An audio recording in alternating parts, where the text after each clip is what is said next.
Hello दोस्तों आपको इस वीडियो को शुरू करने से पहले इसकी स्पीड को इंक्रीज कर लेना, या तो 1.2x कर लेना या 1.5x कर लेना। तो सबसे पहले इसका कंसेप्ट आज हम देखने वाले सेल। जैसे कि मैंने पिछली क्लास में भी आपको बताया था कि ये एक क्या है, आपके पास सेल है H1। ये क्या है, आपके पास एक सेल है। ये सभी क्या है, सेल्स हैं। ठीक है, ये आपको अगर किसी का नाम देखना है तो आप J3 ऐसे भी देख सकते हैं और यहाँ से भी देख सकते हैं, ये नेम बॉक्स में। ठीक है, तो ये देखो जैसे मैं यहाँ लिख रहा हूँ तो ये बता रहा है नेम बॉक्स। ठीक है, तो आपको सिंपली क्या करना है, किसी भी सेल में जाना है तो इन सभी को हम क्या बोलते हैं, सेल कर। ठीक है, अब अगर मैं एक से ज्यादा सेल को सिलेक्ट कर लूंगा तो उसे हम बोलते हैं रेंज। ठीक है, आप रेंज को यहां से भी लिख सकते हो। सपोज करो मैं I1 से लिखता हूं I10 तक, I10 तक। ठीक है, तो आप देख रहे हो कि ये I1 से लेकर I10 तक एक रेंज सेलेक्ट हो गई है। ठीक है, इसे हम बोलते हैं रेंज। जब रेंज से बोलेंगे जब एक से ज्यादा हम सेल को सिलेक्ट कर लें उसको हम बोलेंगे कि रेंज है। जैसे इस पूरे को मैं बोलूंगा क्या है, रेंज है।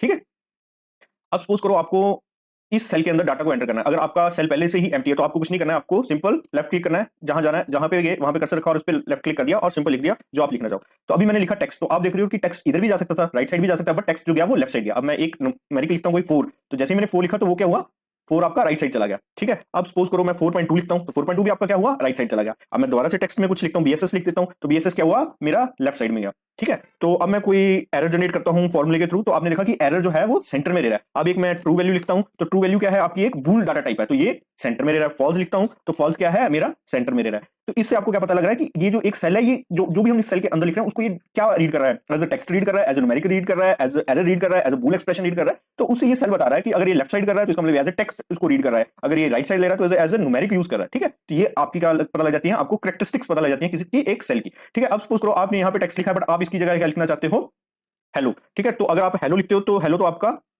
डिलीट हो गया जो आपने पहले लिखा था, बट आप क्या चाह रहे थे, इस टेक्स्ट के आगे हेलो लिखते। ठीक है, जैसे टेक्स्ट है तो टेक्स्ट के आगे आप हेलो लिखना चाहते हो। आप कैसे लिखना चाहते हो मैं बताता हूं, टेक्स्ट और हेलो।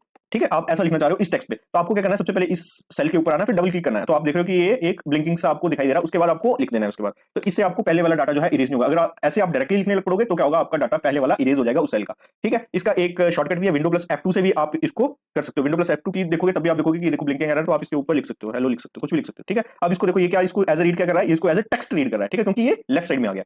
ठीक है, तो इस बात का आपको पता लगे। आप डायरेक्टली अगर आपका विंडो प्लस F2 यूज नहीं है ऑप्शन आपके पास, तो आप डायरेक्टली F2 यूज करके भी ये कर सकते हो। ठीक है, अगर आपको मल्टीपल सेल्स को सिलेक्ट करना है तो आपको सिंपली क्या करना है, कंट्रोल दबाना है और सिलेक्ट करते जाना है जो सेल को आप सिलेक्ट करना चाह रहे हो। अगर आप पूरी वर्कबुक को, इस पूरी वर्कशीट को कॉपी करना चाहते हो तो आपके पास एक तो कमांड है कंट्रोल A। ठीक है, या कमांड A। ठीक है, एक तो आपके पास ये अल्टरनेट है पूरी शीट को सिलेक्ट करने का, और दूसरा ऑप्शन है आपके पास यहाँ पे जाके भी आप पूरी शीट को सिलेक्ट कर सकते हो। ठीक है, तो आपके पास ये दो ऑप्शन आगे मल्टीपल सेल्स को सिलेक्ट करने का। ठीक है, हो सकता है आप में से कुछ बच्चों को पता ना हो कि बूल टाइप क्या होता है। तो बूल एक क्या है, एक डाटा टाइप है, ट्रू फॉल्स। ठीक है, स्ट्रिंग जैसे एक अल्फाबेट लिखोगे तो इसे हम बोलते हैं कैरेक्टर, कैर। और अगर आप ABC मतलब 1 2 3 कैरेक्टर, एक से ज्यादा कैरेक्टर लिखते हो तो हम उसे बोलते हैं स्ट्रिंग्स। ठीक है, ऐसे ही इंटीजर जिसमें कोई भी पॉइंट ना आए। ठीक है, और अगर किसी में पॉइंट आ रहा है तो उसको हम बोलते हैं फ्लोटिंग। ठीक है, तो ये आपके क्या आ जाएंगे, एक data type, common data type. अगर आपको नहीं भी आते तो इतना जरूरत नहीं पड़ता है एक्सेल में, बट आपको थोड़ा सा नॉलेज के लिए पता होना चाहिए, इसलिए मैंने इसको भी यहाँ पे टच कर लिया। तो अब आपका ये सेशन क्लोज करते हैं, और अगर आपको कोई भी डाउट है या कोई सजेशन है तो आप कमेंट कर सकते हैं। मैं उस कमेंट को जरूर पढ़ूंगा और उस पर रिप्लाई देने की कोशिश करूंगा। तब तक के लिए धन्यवाद, मिलते हैं नेक्स्ट क्लास में।